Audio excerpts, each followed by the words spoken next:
자, 연금의 미래가치 보겠습니다. 작년에 또 출제를 했습니다. 계산 문제로서. 자, 연금의 미래가치인데 여러분이 이 화폐의 또 시간가치죠. 자, 매년 또 출제를 하는데, 자, 최근에 보시면요, 28회 시험과 31회, 작년은요, 계산 문제 출제했고, 최근에. 그리고 우리가 29회, 30회는 이론으로 출제했어. 그러니까 여기에 보시면요, 이론도 낼 수 있고, 이제 계산 문제도 낼 수 있는 부분입니다. 제가 보니까 작년에 계산 문제 냈으니까 원래 이론 내지 않을까 싶은데, 한번 보겠습니다. 자, 현재. 자, 여러분, 제가 설명하는 건 여기 원리를 설명하는 겁니다. 자,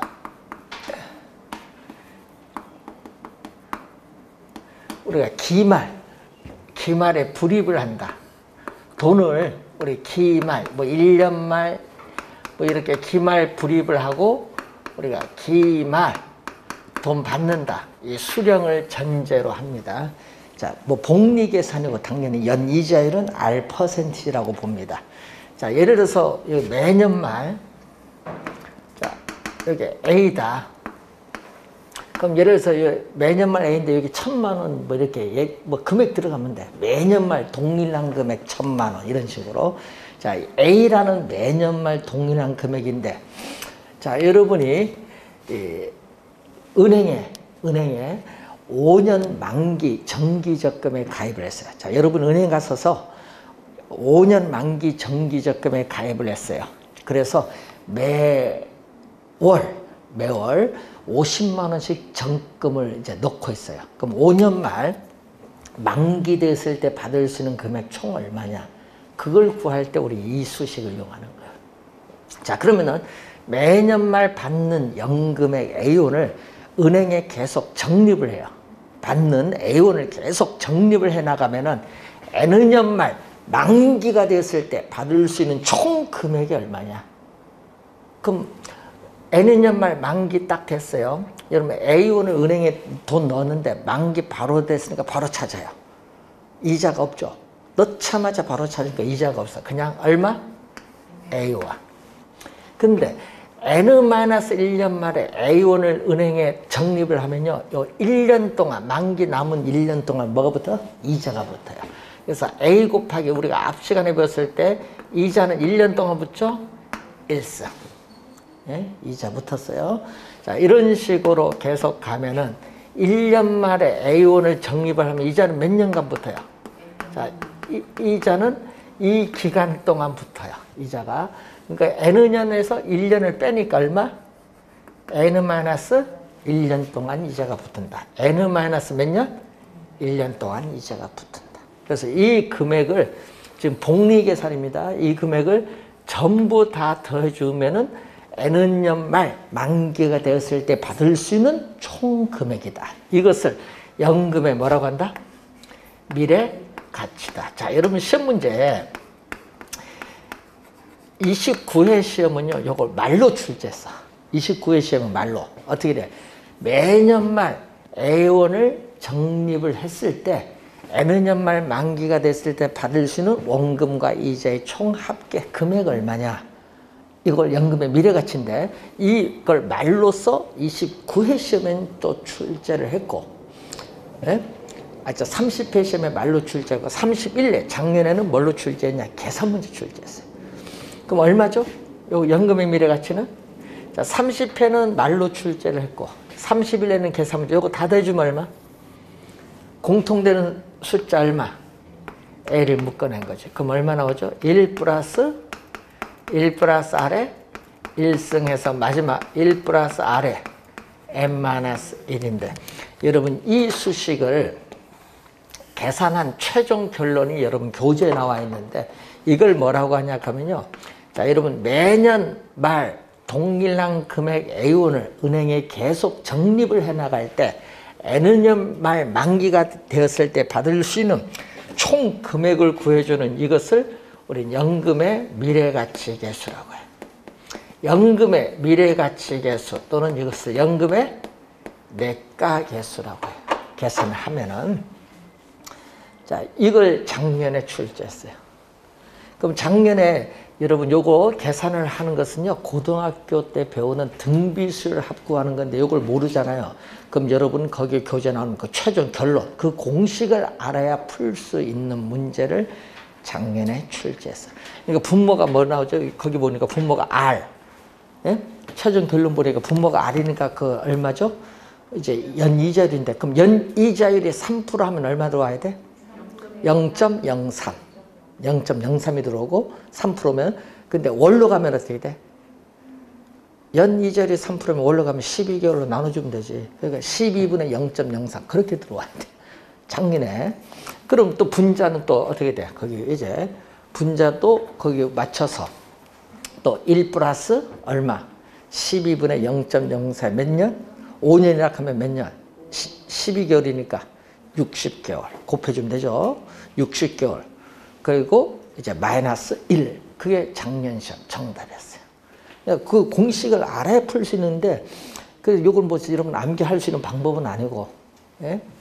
그래서 작년에 출제는 바로 그 공식에 숫자 들어가서 계산하는 문제.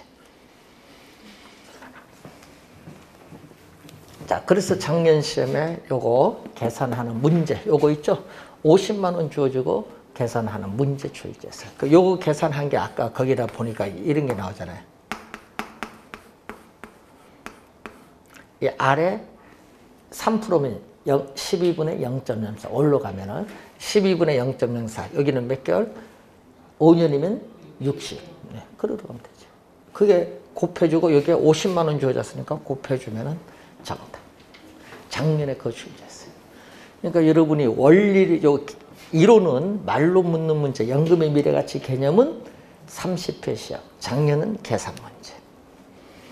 자, 그러면은 이 관련해서 요 A는 얼마? 그럼 여러분 요 A값은 얼마? 양변에 뭘로 나눠주면 돼? 빨간 수식으로 양변을 나눠주면은 연금의 미래 가치 곱하기 양변에 뭘로 나눴죠? 연금의 내가계수로 나눴어요. 양변에 연금의 요 내가계수로 양변을 나눠줬습니다. 이때 이 연금의 내가계수분의 1, 이 수식을 우리는 전문 용어로, 거기 용어가 어려운 용어가 나왔어요. 감채기금계수가 나와요. 감채기금계수라는 용어는 요 두 개 곱하면 또 얼마? 또 곱하면 1. 요거 두 개 곱하면 약분되니까 1. 그래서 무슨 관계에 있다? 연금의 미래가치계수와 감채기금계수는 또 무슨 관계? 역수관계에 있다.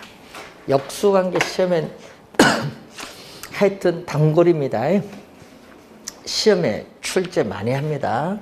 그래서 여러분이 연금의 미래가치계수와 감채기금계수는 역수관계이다. 잘 알아둬야 돼요. 시험에 많이 나오는 겁니다. 그리고 또 감채기금계수의 개념 또 시험에 많이 내요. 뭐 여러분 16회 시험도 출제했고 21회 시험 그리고 26회 시험 이렇게 개념을 또 많이 묻습니다. 감채기금계수의 개념. 26회는 정답 지문으로 물었죠. 자, 감채기금계수의 개념 어떤 개념? 여러분 요걸 구하는 거잖아요.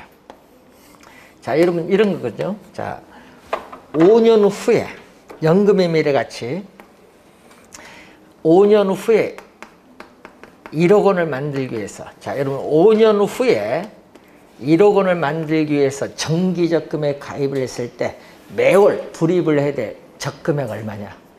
5년 후에 1억 만들기 위해서 정기적금 가입했는데 난 매월 은행에 넣는 적금액 얼마냐? 그걸 구해주는 겁니다. 그래서 이 A가 뭐죠? 매기간 불입을 해야 돼. 적립금 또는 적금액이죠.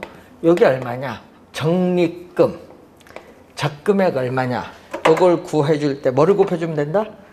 5년 후에 1억 원을 만들기 위해서 정기적금에 가입을 했을 때 매기간 불입을 해야 돼. 적립금을 구해주는 개수를 뭐라고 하죠? 감채기금계수다. 요걸 곱해주면 돼. 요걸 곱해주는 것을 26회 또 정답으로 물었죠. 뭐 연이자율 R 프로 몇 년? 5년. 5년 후에 1억을 만드는 거니까. 그래서 여러분이 수식을 쓸 줄 이렇게 아셔야 되는데 하여튼 감채기금 개수의 개념 출제 많이 합니다. 그래서 잘 받으시고 26회 시험에는 또 정답으로 또 출제를 했습니다. 자, 여러분 교재 254페이지로 오시면은 자, 현재 자, 또 1년 말 2년 말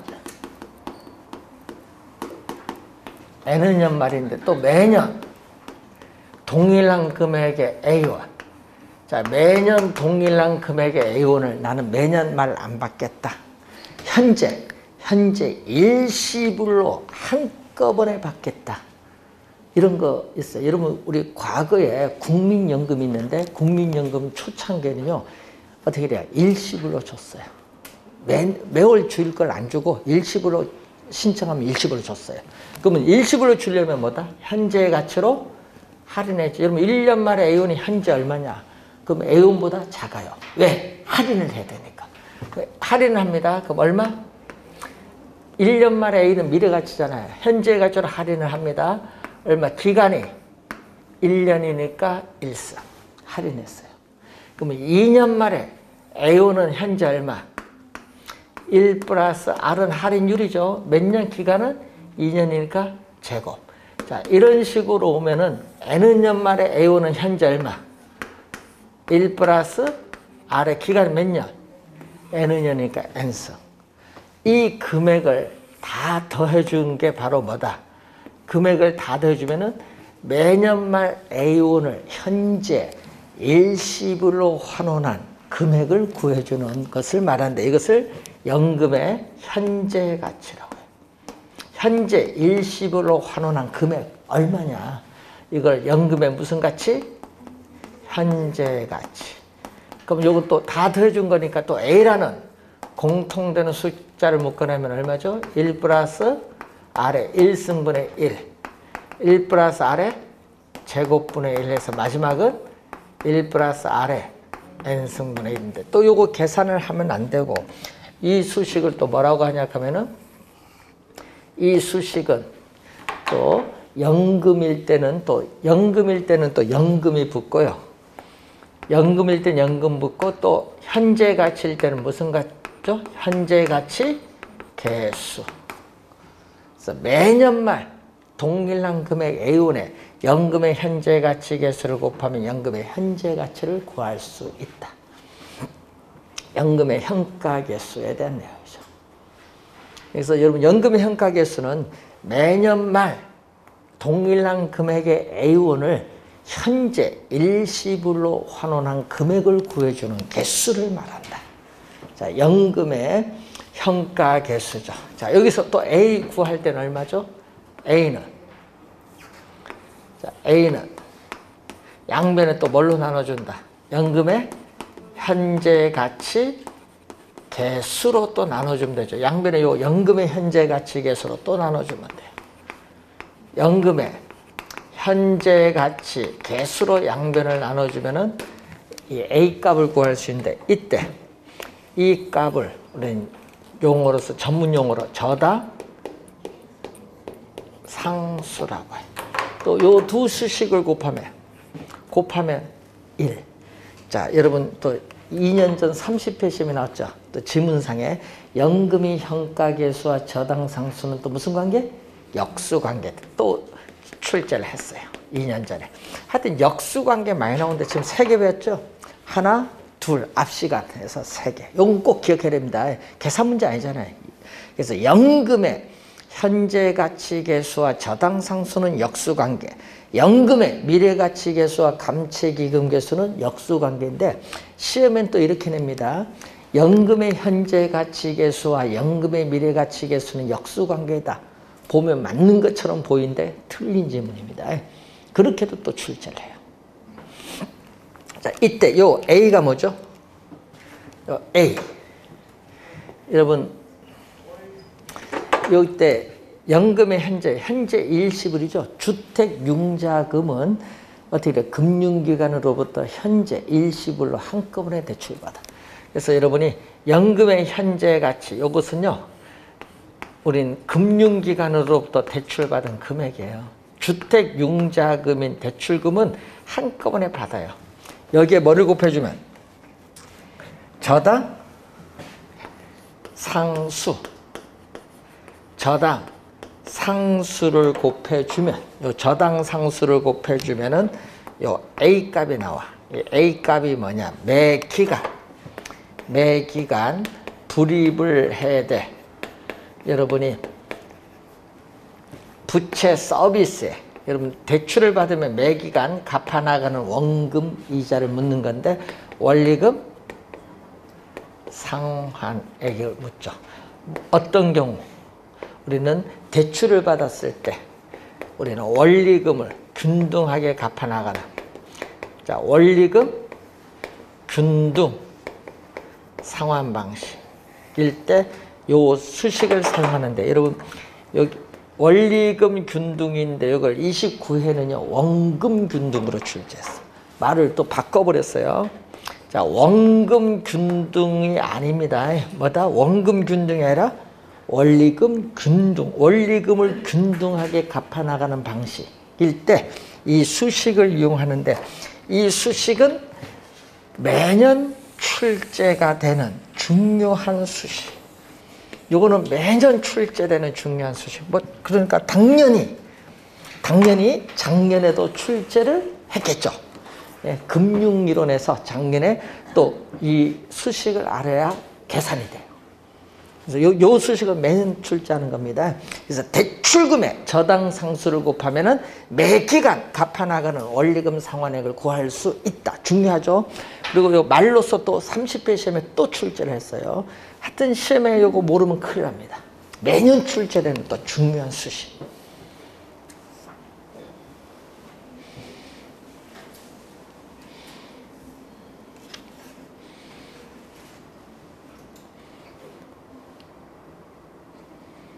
자, 여러분 교재 256쪽으로 갑니다. 자, 거기 밑에서 5번째 보면은 때로는 만기가 도래를 하기 전에 주택융자금, 대출금을 조기에 상환하는 경우가 많아요. 그러니까 만기까지 가지 않고 뭐 한 5년 지나서 갚는 경우도 있다는 얘기인데, 그래서 구하는 내용을 묻는 겁니다. 자, 여러분 주택 가격 10억 원인데, 예? 내 돈, 지분. 자, 지분은 2억 원. 금융기관에 대출금 8억 원. 자, 대출기간 만기 15년. 무슨 방식?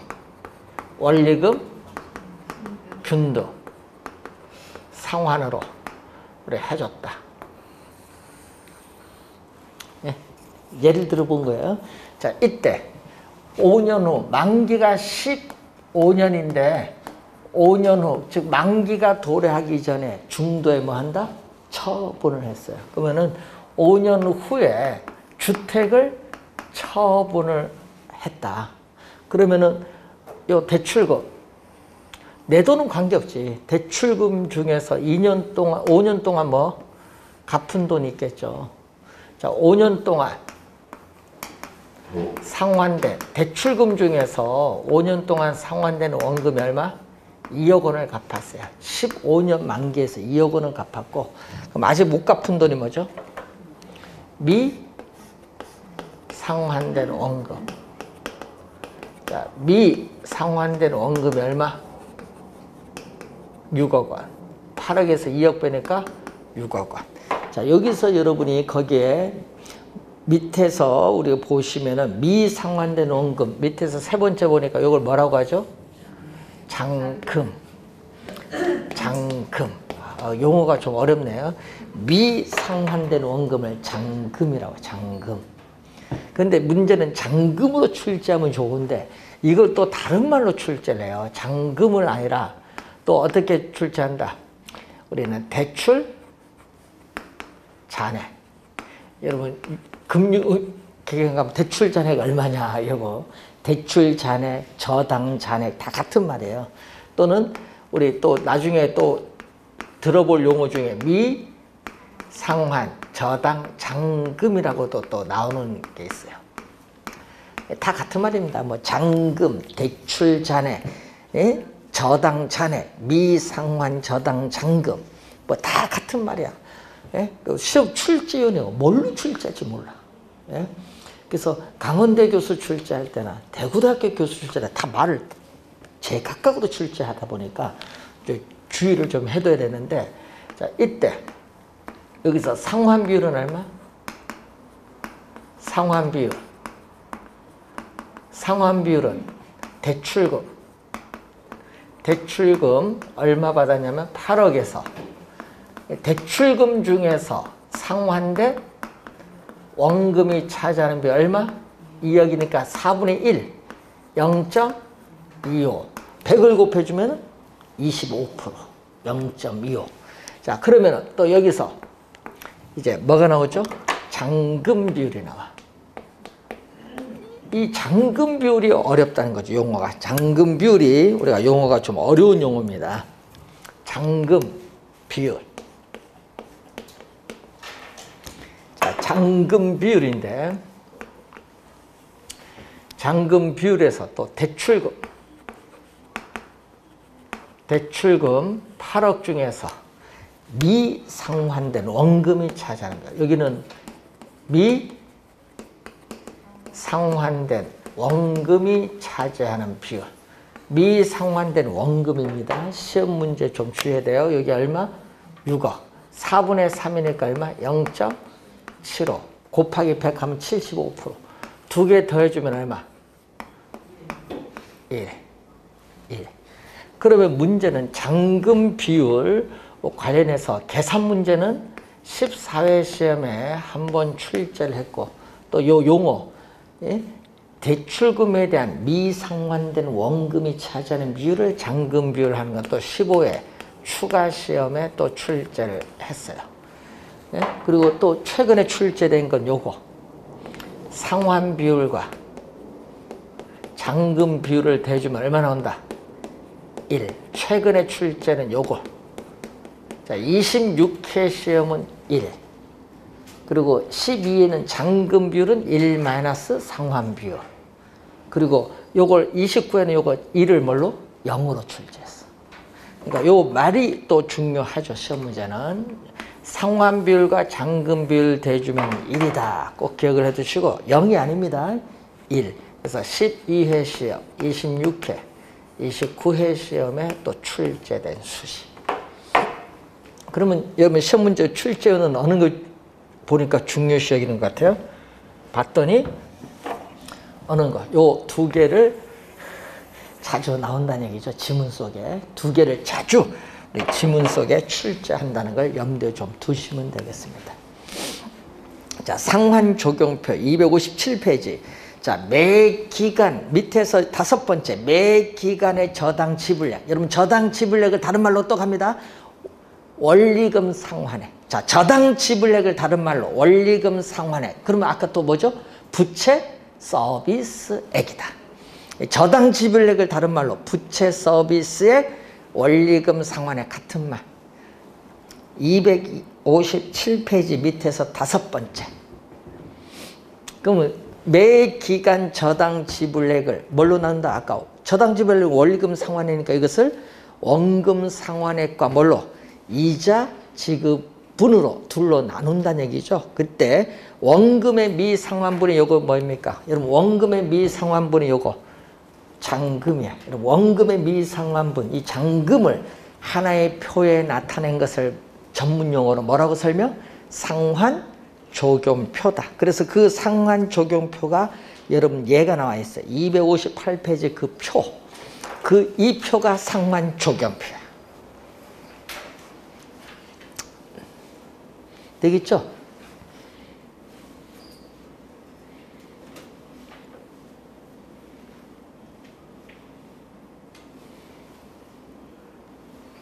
이 표가 상환조정표. 자, 그리고 여 밑에 있는 그림은 여러분 뒤에 가서 또 한 번 배우게 될 그림. 요거. 원리금 균등 상환 방식에서 이 그림입니다. 자,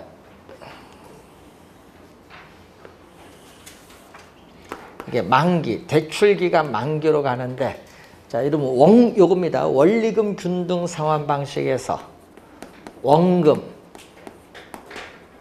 상환 곡선은 우 상향하는 곡선, 이자 지급 곡선은 우 하향하는 곡선. 처음에 얼마? 여기서 초기 얘는 이자가 가장 많고 원금이 가장 적어요. 기간이 경과할수록 원금 상환액은 점점 늘어난다. 이 지문이 제일 많이 출제했어요. 기간이 경과할수록 원금 상환액은 점점 늘어난다. 이걸 출제를 제일 많이 해서 한 4번 나온 것 같아요. 이자는 점점 어떻게 돼? 감소한다. 자, 그러면은 요 원금과 이자를 대준, 이게 원금 플러스 이자죠. 원금 플러스 이자를 보는데, 또 여기도 어떻게 돼요? 또 여기에 원금, 이자를 대주면 또 여기에 원금 플러스 이자예요. 주의해야 될 거는 여기서 요 금액, 여기서 이자가 이만큼 감소한 만큼 원금은 또 뭐다? 똑같은 금액이 또 늘어났어. 중요한 건 이자가 감소한 만큼 똑같은 원금이 늘어나서 원금 이자는 변화가 없어요. 그래서 요 선이 바로 뭐죠? 원금 플러스 뭐다? 이자. 원금 플러스 이자는 이렇게 만기까지 대출 기간 내내 똑같다. 이걸 무슨 방식? 원리금 균등 상환 방식이다. 자, 그리고 만기에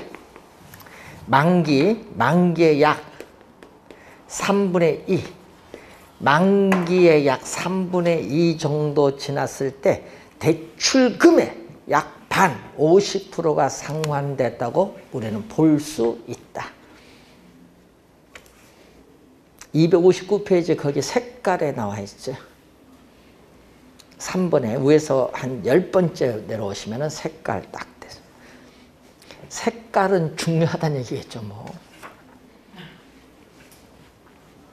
자, 이 지문은요, 뒤에 가서 또 한 번 배웁니다. 이 그림 잘 알아둬야 돼요. 금융 가서 또 한 번 배웁니다. 자, 그리고 이제 260페이지로 갑니다. 자, 이 투자에 따르는 위험, 수익에 있어서의 관계인데, 자,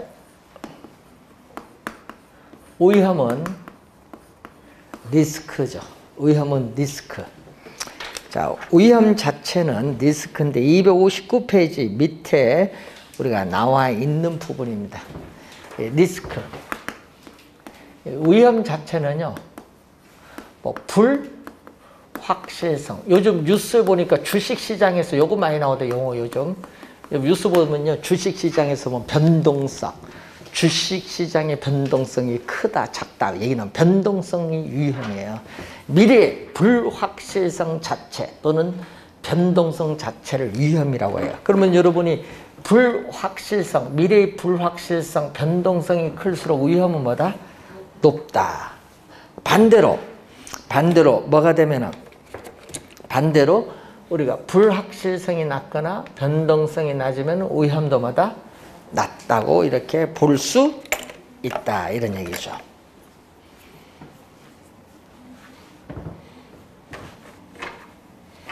자, 이런 내용들을 이제 여러분들은 이해를 해 두셔야 될 그런 부분이 되겠습니다.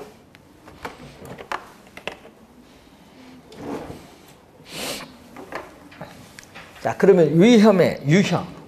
자, 여러분이 29회 시험에 또 출제를 했는데, 그러니까 30회, 31회는 안 나왔으니까 원래 또 나올 수 있어요. 27회로 나오고 29회로 나왔는데 30회, 31회 안 나왔으니까 원래 출제 또 지문의 가능성이 있습니다. 자, 위험의 유형. 여러분 이런 곳에서 시험 나오면 틀리면 안 되죠. 자, 사업상 위험. 사업을 우리 뭐라고 해요? 비즈니스란 용어 말이죠. 비즈니스 위험이에요. 그러니까 사업상 위험은 비즈니스 위험인데 부동산 투자 사업 그 자체에서 발생을 하고 있는 수익성에 관련된 위험을 얘기해요. 사업에서 발생하는 위험이다. 자, 여기에는 크게 세 가지가 있어요. 시장 위험, 운영 위험, 그리고 위치적 위험이 있어요. 자, 이 사업상 위험에서, 자, 시장 위험은 뭐냐? 여러분, 시장에서 수요와 공급이 만나서 가격이 결정되는 장소잖아요. 그럼 수요 공급 관련해서 나와야겠지. 자, 여러분, 이런 게 있죠. 부동산 시장에서의 경기 침체로 인해서 공실률이 높아지고 있어요. 그러면은 당연히 뭐가 떨어져요? 예? 임대료 수입이 하락을 하는 위험이 있죠. 이런 위험 무슨 위험이야? 시장 위험이죠. 그런 게 시장 위험이죠. 시장 위험. 시장에 뭐죠? 불확실한 상황으로부터 발생하는 위험이다. 아까 불확실성 자체가 위험이니까. 그리고 운영 위험이라는 게 있어. 자, 운영. 또 위치. 23회 시험에 또 출제했었죠. 또 두 개는 우리가 23회 시험. 시장은 27회 시험.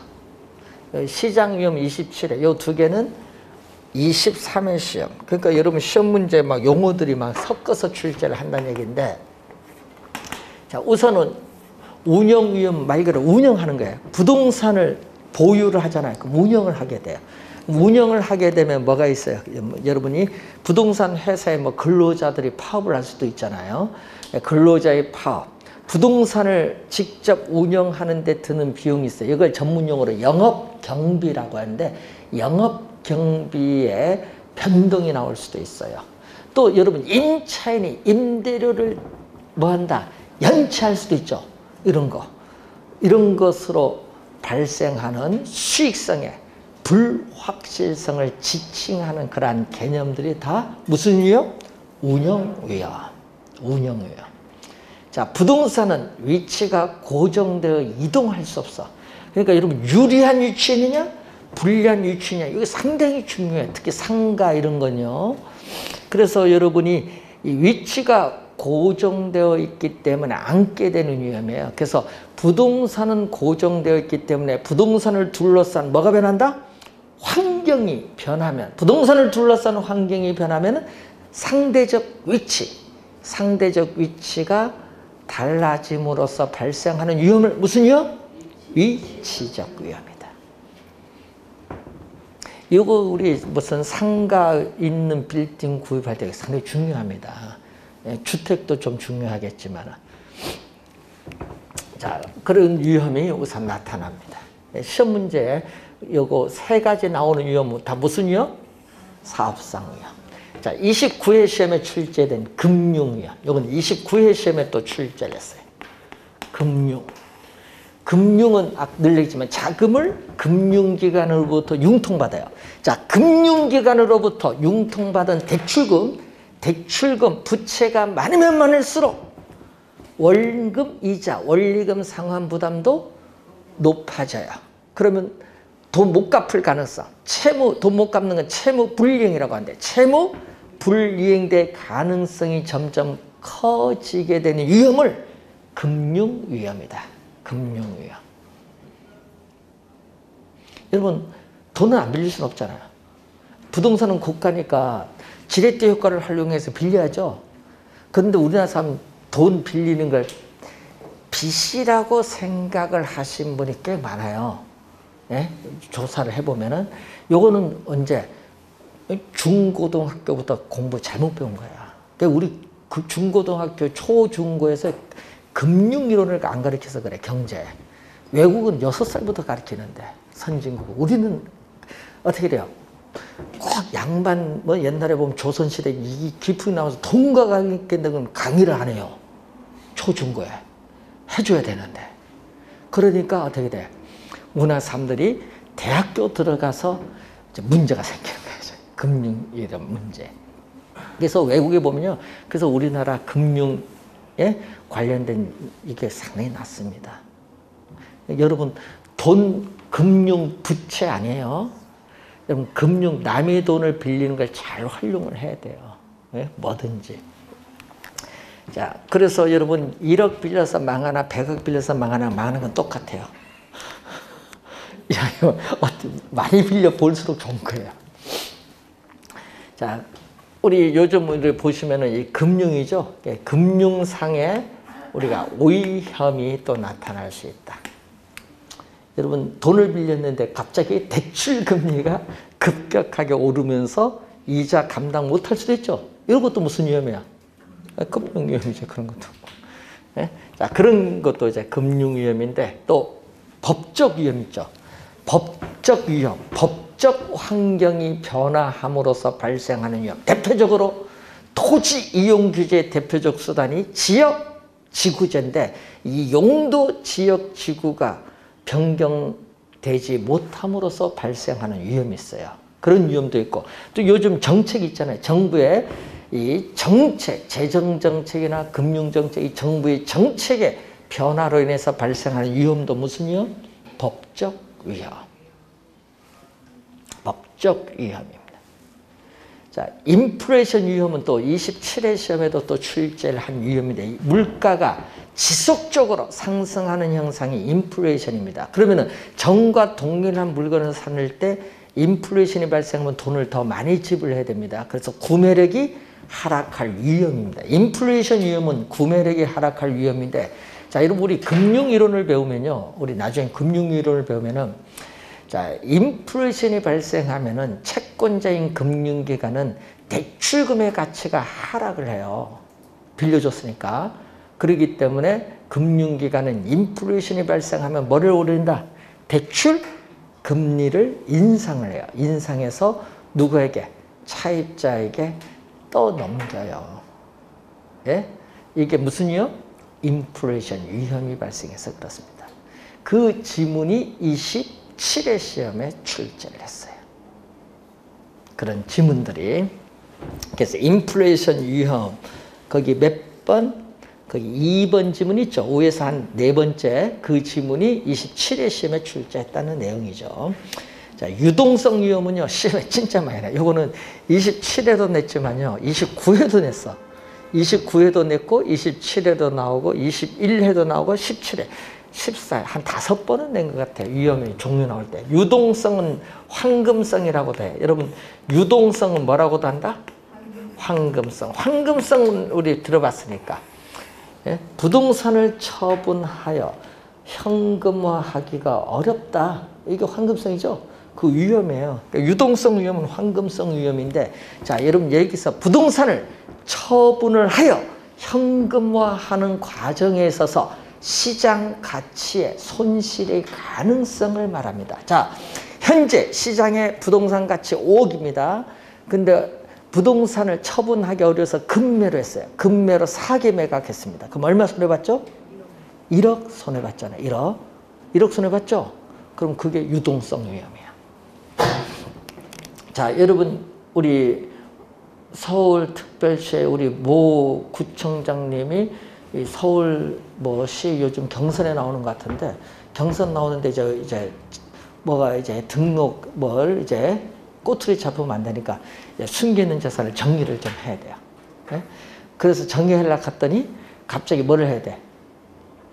원하는 가격으로 바로 팔릴 수는 없잖아. 바로 이제 정리를 해야 되는데, 그러니까 뭐가 나와야 돼? 금매가 나와야지. 예? 그래서 부동산 가격이 예를 들어서 7억인데 금매로 5억이라도 좋다. 좀 매각 좀 해달라. 예? 야, 그거 산 사람 대박이네. 현재 7억인데 5억 주면 바로 살 수 있으니까 바로 사서 등기 바로 가져가야 돼. 금매 처분하는 거니까. 그런 게 있어요. 그래서 문제는 그때 바로 돈이 현금이 5억이 없어서 그렇지. 왜요? 요거 지금 15일 전에 있었던 사건이에요. 회의하다가 바로 팔아달라고 하는데 돈이 갑자기 5억이 갑자기 어디 나와. 한 달 정도 예주면은 조달할 텐데. 그런 금매 물건은 괜찮은 거야. 그런 건 딱 사면. 그것도 확실한 사람이잖아요. 구청장이니까. 확실한 사람. 3개를 매각해달라고 했는데 돈이 있나 갑자기 3개를 금방.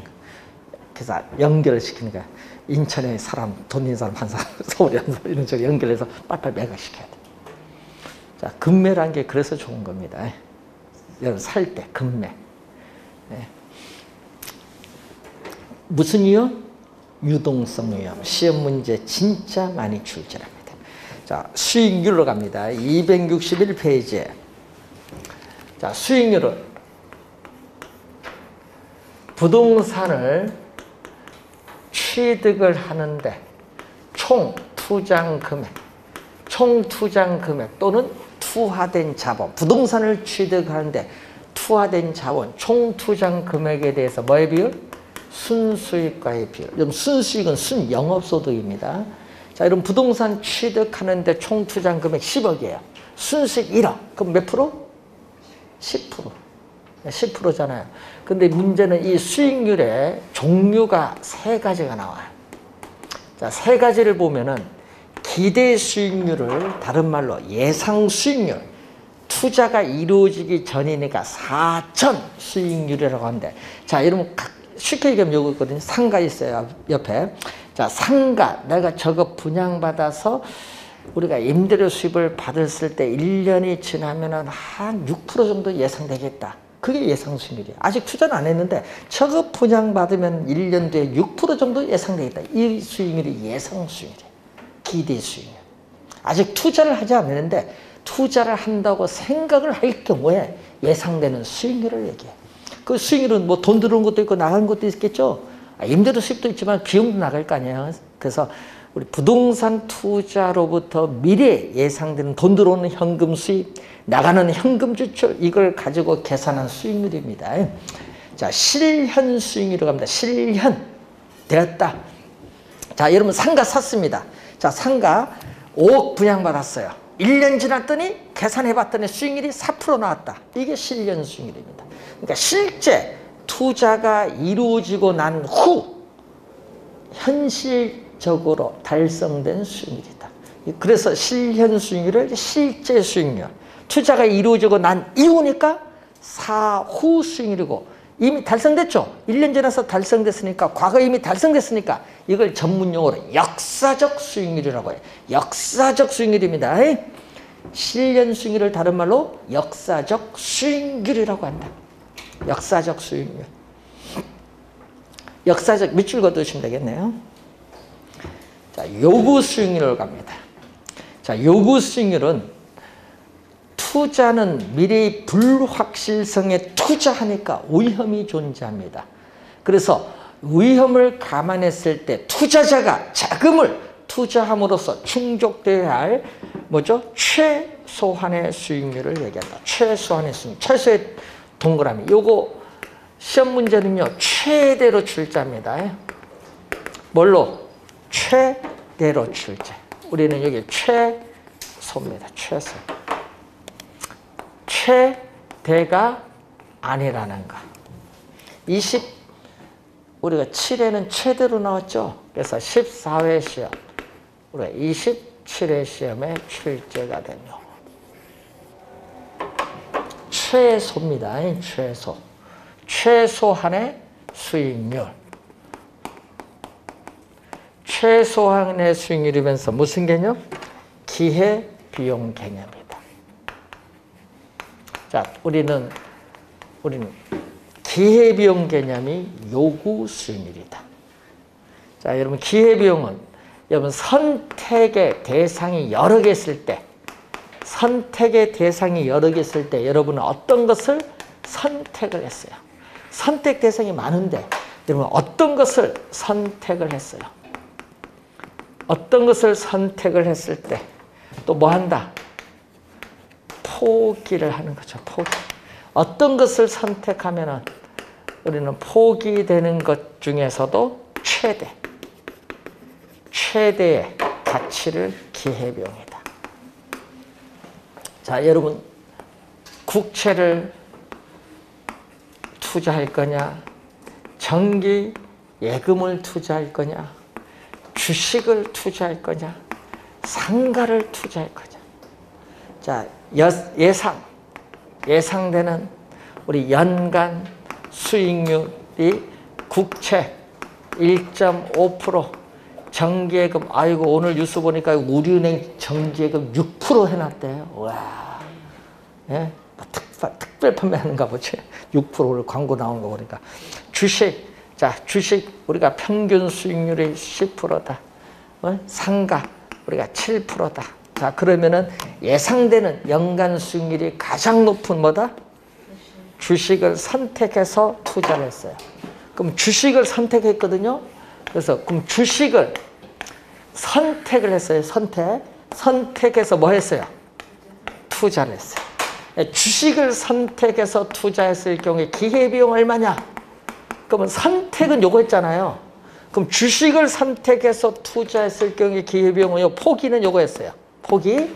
포기되는 거 최대가 얼마? 네, 7%. 요게 기회비용. 즉 주식을 선택해서 자금을 투자했지만은 나는 못 받아도 최소 몇 프로 받아야겠다? 최소 7% 이상은 받아야겠다. 10%를 예상해서 투자했지만은 나는 최소 몇 프로 이상은 받아야 된다? 7% 이상은 받아야 되겠다. 이 7%가 바로 요구 수익률이다. 그러니까 항상 우리 가끔 있죠. 돈 투자하면 난 최소 몇 프로 이상은 좀 달라. 얘기를 가끔 해요. 그게 요구 수익률이에요, 여러분. 최소 몇 프로 이상은 달라. 최소한의 수익률. 기회비용 개념이에요. 기회비용. 요구 수익률은 무슨 개념? 기회비용 개념이다. 요구 수익률은 기회비용 개념. 자, 그래서 여러분 거기 보시면은 시험 문제에 또한 많이 출제되는 게 미래에 예상되는 수익률과 뭐를 비교한다? 요구 수익률 비교하는 거. 이걸 우리는 출제를 많이 하는데 이게 크면 어떻게 돼요? 크면 최소한의 수익률보다 미래에 예상되는 수익률이 크면요 당연히 투자를 하죠. 이런 지문 투자는 여기는 하고 밑에는 투자가 이루어지지 않는다. 뭐가 크면? 요구 수익률이 크면. 요걸 출제를 해요. 기대 수익률이 요구 수익률보다 클 경우 투자의 타당성이 있다? 맞죠? 그런 지문을 벌써 최근에 5번 출제했어요. 많이 나옵니다. 그러니까 투자를 할 거냐 안 할 거냐 이 기준 중요해요. 그러면 투자가 이루어지면 어떻게 돼요? 그럼 투자를 하면은 부동산 시장에서 투자를 하니까 부동산을 사고자 하는 뭐가 증가해? 부동산을 사고자 하는 수요가 증가했죠. 여러분 균형 상태가 있는데 지금 수요가 더 늘어났어요. 수요가 증가하면 가격은 오르죠. 여러분 균형 상태에서 수요가 더 많아지면 가격은 뭐 한다? 오르게 돼요. 여러분 가격이 예를 들어서 5억에서 7억으로 이렇게 오른다는 얘기죠. 오르면 기대 수익률은 어떻게 돼요? 미래에 예상되는 기대 수익률은 분모는 총 투자한 금액이 뭐죠? 부동산을 취득하는데 총 투자한 금액이 부동산 가격이에요. 부동산 가격에 대한 뭐의 비율? 순수익. 여러분 부동산 가격이 총 투자한 금액이에요. 자, 이때 부동산 가격이 아까 5억에서 7억으로 올랐어요. 오르면 어떻게 돼? 순수익은 변화가 없는데 부동산 가격이 더 올랐다. 그 투자 금액이 더 많아지면은 미래에 예상되는 수익률이 돈을 더 투자했으니까 떨어지죠. 기대 수익률이 이렇게 떨어져요. 자, 예를 들어서 요구 수익률이 4%인데 기대 수익률이 7%다. 떨어져요. 언제까지 떨어져? 서로 뭐 할 때까지? 같을 때까지 하락을 해. 기대 수익률과 요구 수익률이 같을 때까지 하락을 하는데 이 같을 때 우리는 뭐가 된다? 우리는 균형이 된다. 균형. 같을 때 우리는 균형해. 균형에 도달할 때까지 기대 수익률이 점점 하락한다. 여러분 시험 문제 보면요. 여기서 정답을 잘 봐야 돼. 기대 수익률이 요구 수익률보다 크면은 부동산 수요가 증가하여 기대 수익률은 하락한다. 이런 식으로 내는 거예요. 시험 문제요. 그때 기대 수익률이 하락한데 우리는 출제할 때는 기대 수익률이 상승한다. 이렇게 출제해버려요. 결론 여기서 말을 많이 바꾼다. 출제위원들은. 주의해 두시고. 그럼 여기서는 반대로 어떻게 돼? 투자가 안 되면 수요는 떨어지고 수요가 균형에서 줄어들면은 가격은 하락을 하고 그러면 기대 수익률은 가격이 하락하면 여기 하락한다. 5억에서 3억으로 하락하면 투자 금액이 더 적어지는데 순수익은 변화가 없는데 투자 금액이 더 적어지면 수익률은 높아지죠. 수익률은 여기 올라가는 거예요. 그래서 수익률이 여기는 지금 요구 수익률 4%인데 여기 2%다. 그래서 수익률이 오르는 거예요. 기대 수익률이 오르는데 언제까지? 요구 수익률 4%와 뭐 할 때까지? 같을 때까지 상승을 해요. 그러니까 항상 시험 문제 보면 요거죠. 기대 수익률이 여기는 하락하고 여기는 상승. 여기서 정답 지문 좀 주의를 많이 하실까? 거기서 여러분 잘 틀려요. 지문 출제하시면. 자, 그래서 여러분 교재 263페이지 중간 위에 박스 있죠? 표. 그 흐름 잘 기억해 두셔야 되겠습니다.